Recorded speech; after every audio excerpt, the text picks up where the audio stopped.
He's back. That's right. Nate Johnson is returning to Utah football. What does it mean for the 2025 season and how Arizona State showing out against Texas should give Utah fans hope heading into this coming season? We're talking about it on today's Locked On Utes.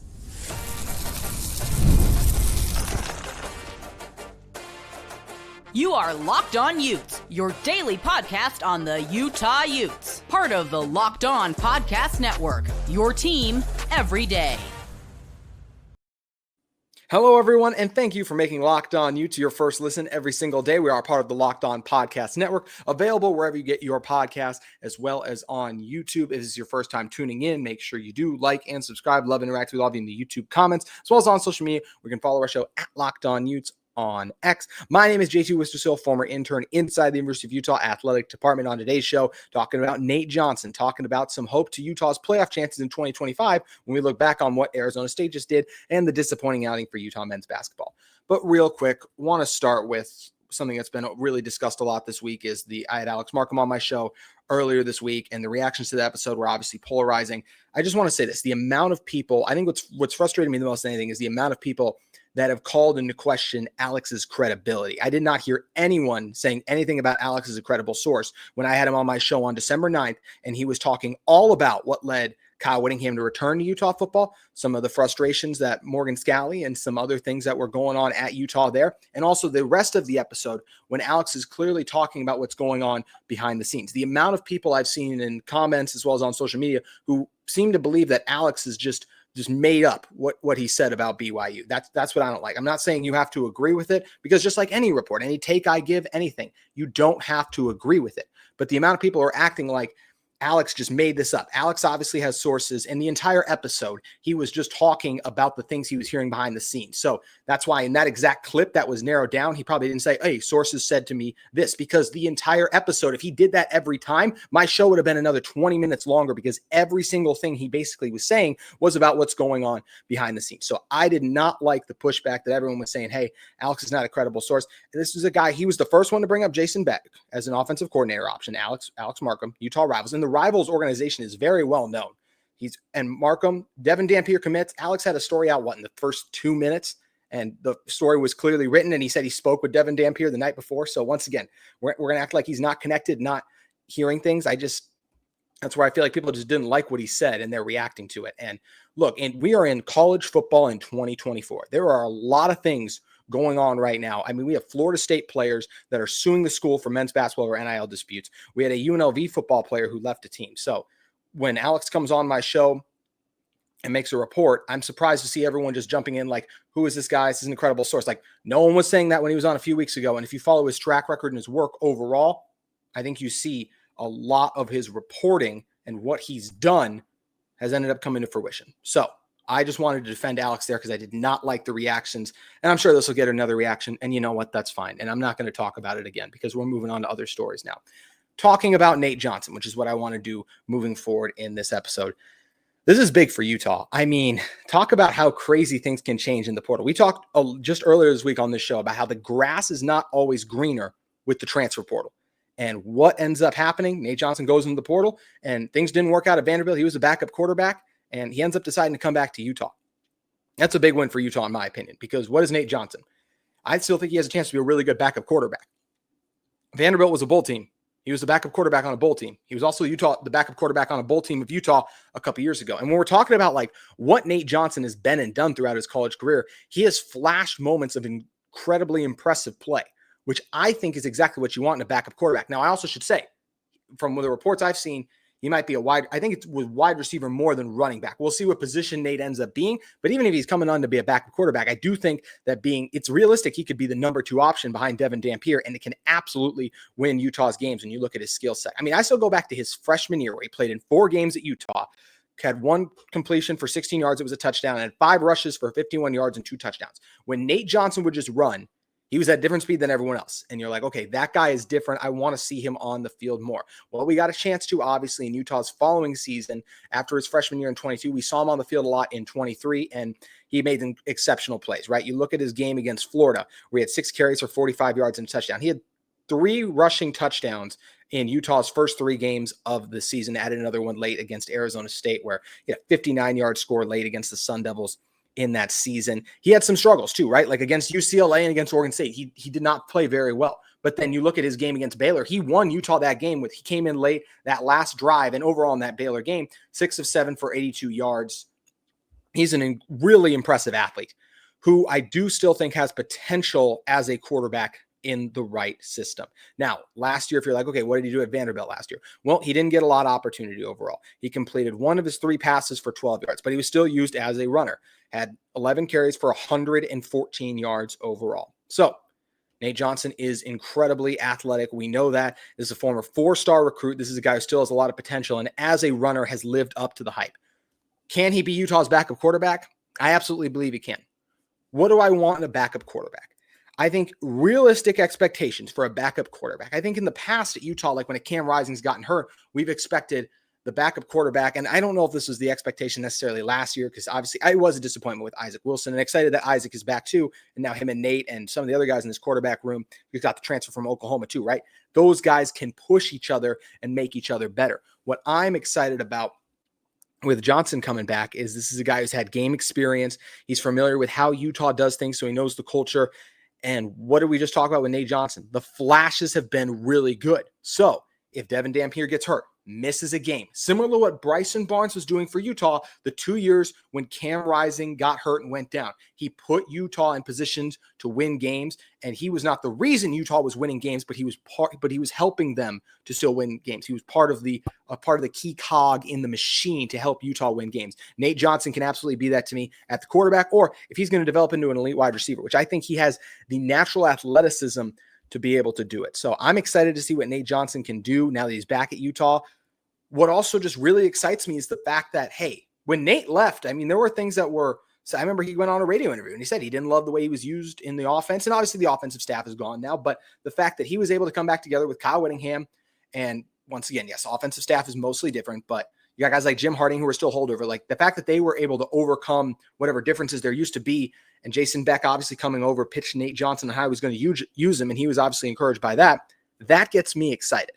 That you can have a player who leaves and then you can mend that relationship and he comes back. I think that's something that's exciting. And we've seen talented football players leave Utah before, and going forward. And I'm not saying like, oh, Tanuvasa is going to transfer a year from now and come back. That's not at all what I'm saying. But with any guy that does transfer, this is proof like, hey, that Utah is willing to figure things out to make these relationships better, and you can bring some guys back. So I'm incredibly encouraged by the fact that Nate Johnson is back. As of the moment I am recording this podcast, which is January 2nd, I am going to say that Nate Johnson will be the backup quarterback for Utah next year.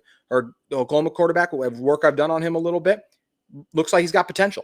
But so did Isaac Wilson last year. I've seen what Nate Johnson is, and with how Utah wants to use Devin Dampier, the quarterback run game being paramount, Nate Johnson, his top speed is the best at a college quarterback as some I've ever seen. Once again, not his top speed. That's what I'm talking about, his top speed. Like when he takes off, he can fly.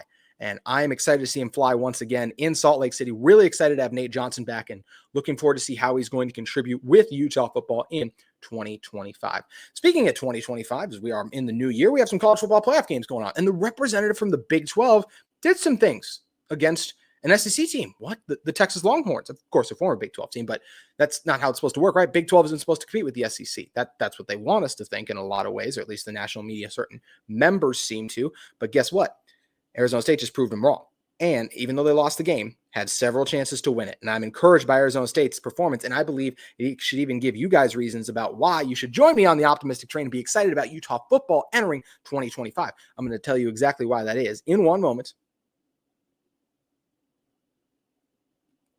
But first, today's episode of Locked On Utes is brought to you by our great friends at FanDuel Sportsbook. FanDuel has your back because the NFL playoffs, they're almost here. It's the last week of the regular season, but it's not too late to get in on that regular season action with FanDuel, America's #1 sportsbook. Because right now, new customers can finish the season strong with $250 in bonus bets if you win your first $5 bet. So right now, new customers can finish the season strong with $250 in bonus bets if you win your first $5 bet. FanDuel has so many ways for you to pick up a W. I mean, I love betting on not just the games themselves, but how about which players will score a touchdown, how many points each team will score, It's thrilling. Not only can you bet on who will win the game, but FanDuel also has bets for which player will score a touchdown, how many points each team will score, and so much more. You can just visit FanDuel.com to join today. That's FanDuel.com for your chance at $250 in bonus bets. Make every moment more with FanDuel, an official sportsbook partner of the NFL.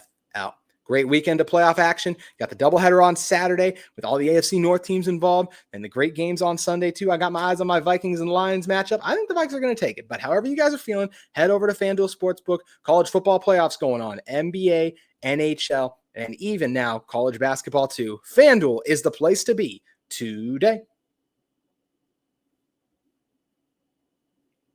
All right, keeping it rolling here. Also wanted to address this, just my thoughts and prayers with everyone going on, with everything going on in New Orleans right now, to everyone down there. Just such a tragic and awful situation, and really glad they did postpone the game, allowed the law enforcement officers the time to do their work. So thoughts and prayers with everyone who's down there and just dealing with all of the awful situation that is just playing out in the aftermath of the devastating night down in New Orleans on New Year's Eve.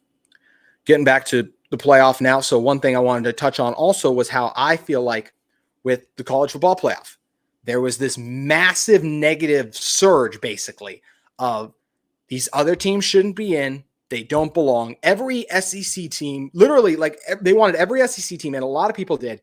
And they even wanted, like, the Indianas of the world out. And, you know, the reasons, like, hey, the SEC, it just means more, and the various things like that. And the SEC teams had some impressive wins and moments on the season, but you have to be evaluated on your total body of work, because then what ends up happening? You get into the playoff and you're not going to look like the best version of yourself always. You're going to look like your total body of work. And that's what we saw with several of these teams, and even several non-playoff teams, looking at Alabama and South Carolina. So what does Utah have to do with all this? And especially the fact that Arizona State nearly beat Texas. The fact is, it's absolutely still possible for a Big 12 team to make a run in the college football playoff. Football is still football. And what do I mean by that? That sounds simple, right? Hey, the SEC, the Big 10, they're going to have better rosters than all the Big 12 teams moving forward most years. Look at what Ohio State's doing to Oregon. I know it's Big 10 on Big 10, but I'm just saying, for example, like, that is a really impressive roster top to bottom. But if you look at a team like Utah, or a team like Arizona State, that was just a bad matchup with the likes of Texas, because Cam Scatterbo, he's a beast. And what do you, when you want to beat, like, okay, all the highest recruits are going to the top dogs, what do you need to do? What does Utah need to do to get back to a Big 12 contender, and thus having a chance to play some of these SEC and Big 10 teams? Because they absolutely can hang with them. And Arizona State reminded us of that today. Oh, if they just don't give up that, it was 4th and 13, they gave up the touchdown. And I know there's the whole thing with the face mask. I mean, not the face mask, the non-called targeting, which absolutely should have been targeting. But they just don't give up 4th and 13 in the end zone. They win the game. And that's what's crazy. Is like, they were right there against this team in Texas that a lot of people at various points in the season thought was the best team in college football even. So going back to Utah, if you're Utah, how do you overcome those types of teams that on paper, you know, have more talented rosters and things like that? Well, number one, you have to be able to outcoach them, or at least be really good coaching-wise schematically. And that's where the Jason Beck edition really excites me.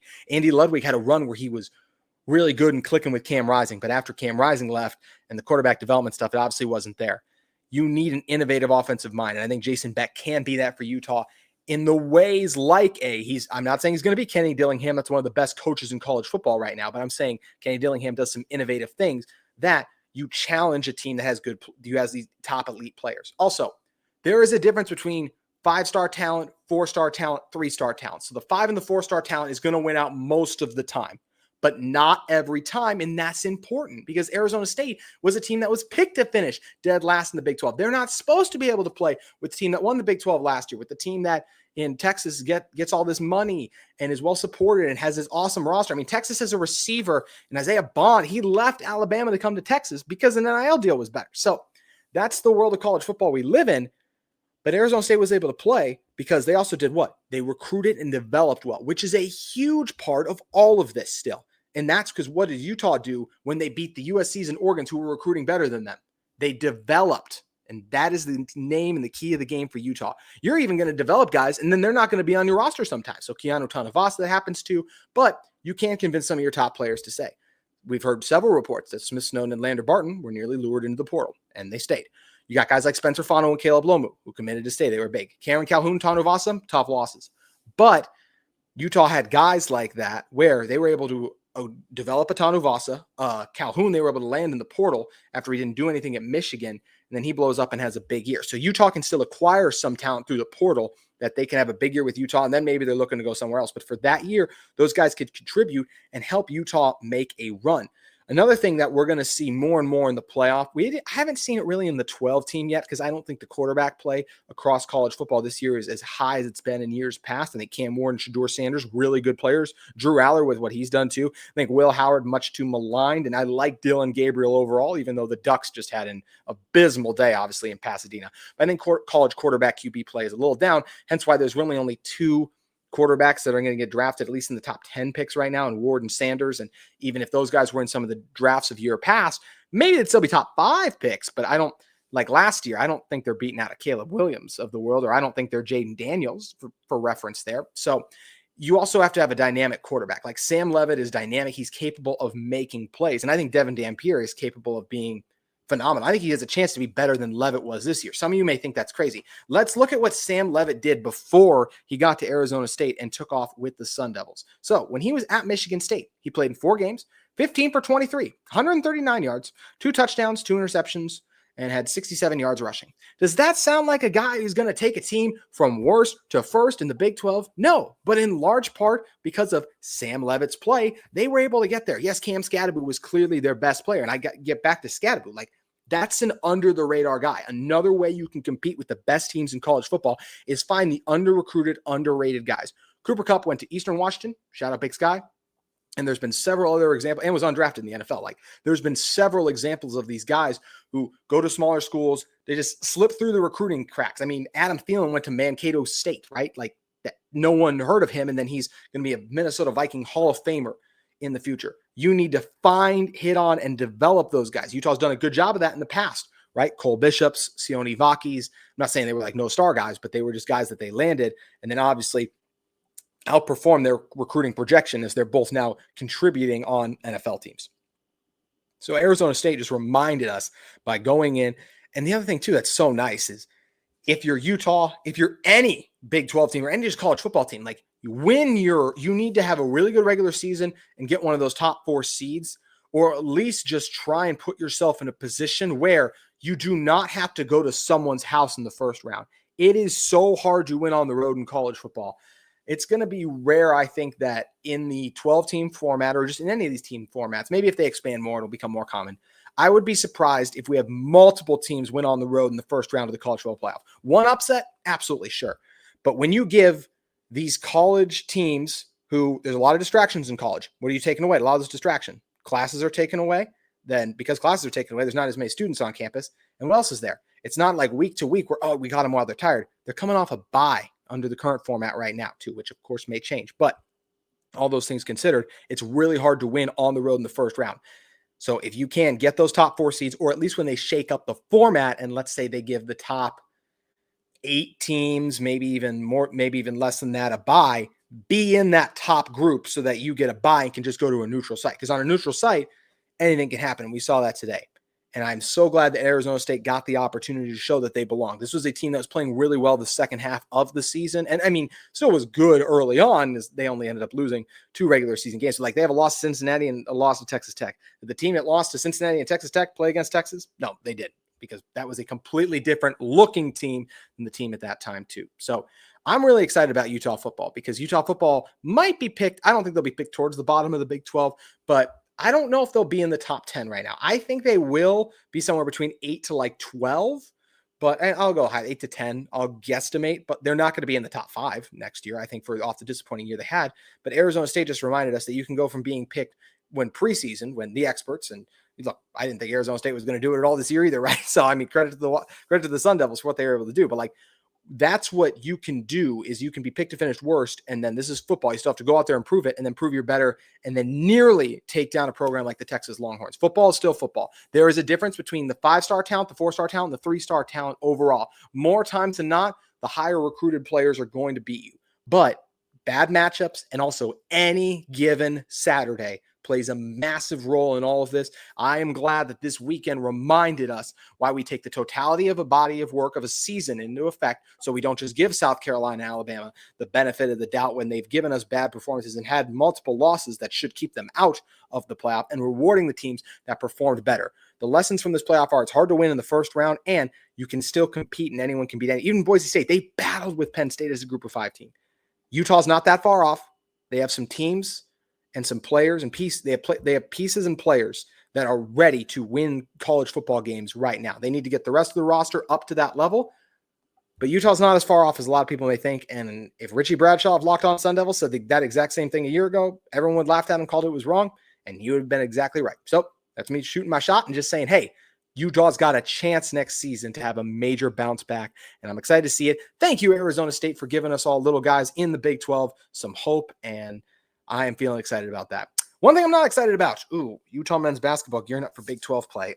Got to talk about that real quick to wrap up today's Locked On Utes.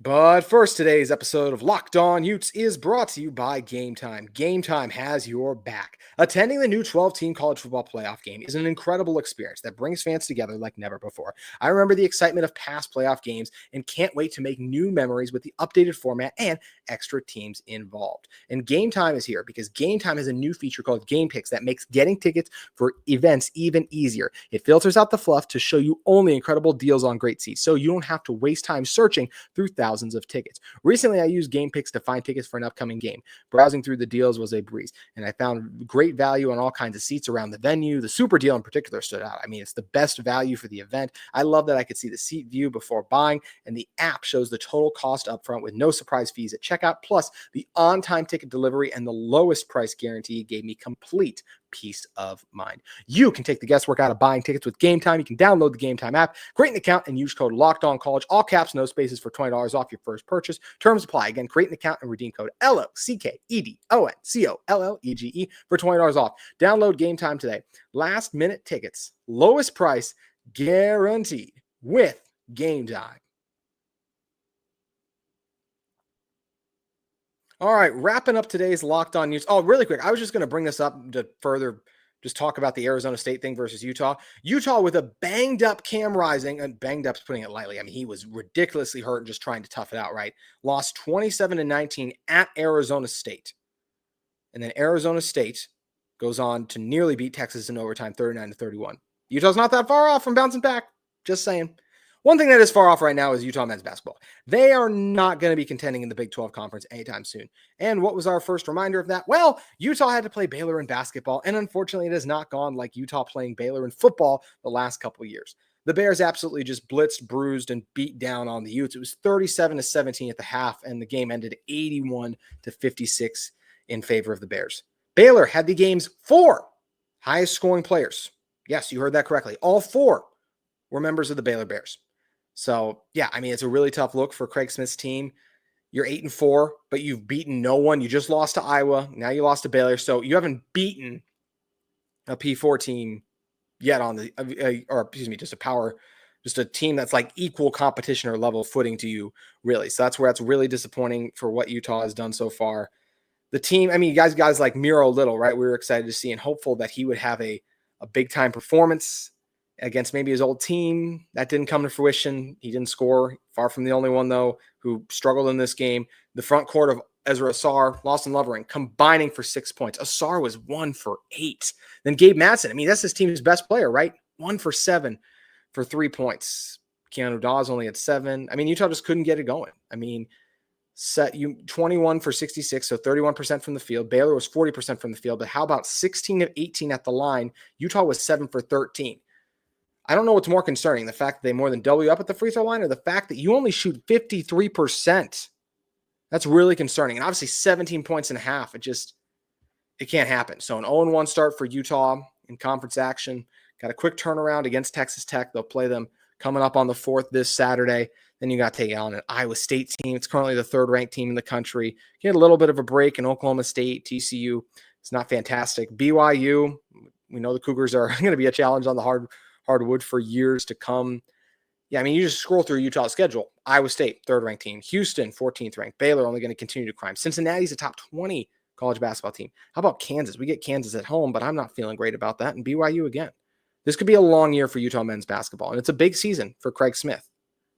We'll see how it goes. Hopefully he can turn things around. Hopefully his team can turn things around. I always want Utah to be good, right? I know there were a lot of people who aren't fans of Craig Smith. I think Craig Smith is a good coach. I think it's hard to win at Utah when it comes to basketball right now. I think that's kind of been proven, that the fact that no one's been able to figure it out. But look, he put this roster together and it's not working so far, at least against your equal footing competition, and that being the P4 team. So we'll see what it looks like going forward. But yeah, Utah men's basketball, not in a great place. They had a lot of transfers they relied on. We didn't know if it'd be great, but don't love only scoring 17 points on the road in a Big 12 game, even if the basketball in this conference is at a higher level than what it was in the Pac-12. And that's something that's just going to be tough for a Utah team that was also struggling in the Pac-12 too. So, I mean, the Big 12 people were always like, oh, remember that one? That was the question, like, oh, is Utah ready for Big 12 ball? And then they beat Oklahoma State and those questions were put to rest. Now, they obviously lost 7 of the next 8 games, but they proved they were in every game. They proved they were ready for Big 12 ball. Utah is proving so far they're not ready for Big 12 men's basketball. Hope that changes. Don't know or think if it will. That's going to do it for today's Locked On Utes. On tomorrow's show, we'll be coming at you with more of the latest with the Utah football program. Appreciate all of you for continuing to listen and support this show. Love interacting with all of you each and every single day, and hope you keep having a fantastic 2025.